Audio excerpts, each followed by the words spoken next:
I work for Campus Dining Services at Ohio State, and we set a goal many years ago of 30% as our local foods goal.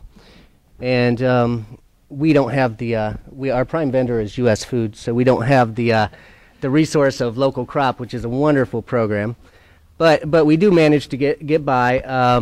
I heard a lot of talk about how do you make contact. Luckily, I have the kind of job that part of my requirement is to find local food and local vendors. So I dedicate a portion of my week to going out and finding vendors that I can purchase from. And the insurance question is a good question because chefs do not ask that question. We assume that you have that insurance. In dealing with prime vendors, that's a requirement for you to do business with them, and that's one way that we do business is we connect the local vendor with our prime vendor, and they handle all the insurance requirements and the pickup and the delivery. Of course, we pay the markup to go through them, but we feel it's worth it because it makes a connection with the farmer and the prime vendor, and also makes the connection with us. So potentially that product could become a street product, and you could be selling to the street, but connecting them with U.S. Foods.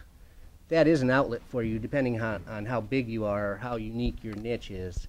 So that's kind of our philosophy on that.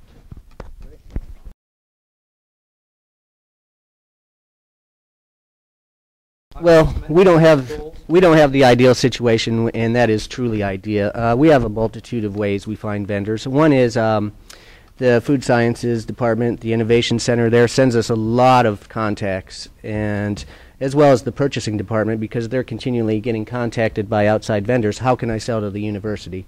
So that's a wealth of contacts for me. And we set up also, we didn't this year because we're opening the union, but we set up at the Ohio Produce Marketing and Growers Association, and we actually set up a booth on the floor and make contacts that way. It's a pretty fun experience to see all the farmers come by and ask me why I'm there.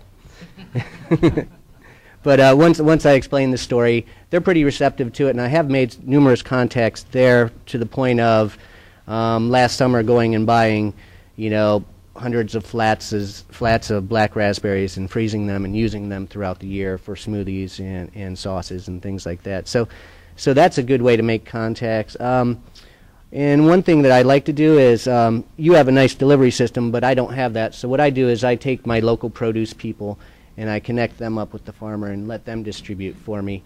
Currently, GNO is doing chopped lettuce for us, but they're also delivering Lind apples for us. And we make those connections with a bunch of local vendors, as well as Michael's Meats does a lot of those local connections for us.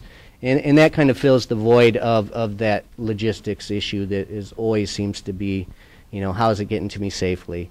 And also that covers the insurance, it seems, when I'm going through the produce company, because they require insurance too. So they're going to ask those questions to you and make sure that you have all those requirements so that you're safe and I'm safe.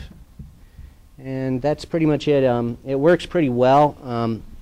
As I said, it's the hardest thing about the whole program is eventually you're going to have to drop some vendors, and that's not a good meeting to have. If I have someone for 3-4 years, my customer gets used to the product. They want something new. They want something dynamic. So that product goes away, and if that vendor doesn't have something that could fill that void, I look for other vendors, and that's probably the hardest part about working this local program is telling the farmers or the vendor, hey, it's a great product, but our customers just don't like it anymore, and I'm going to have to quit purchasing from you. But all in all, it's a great local program, and we enjoy facilitating it, and we hope it continues.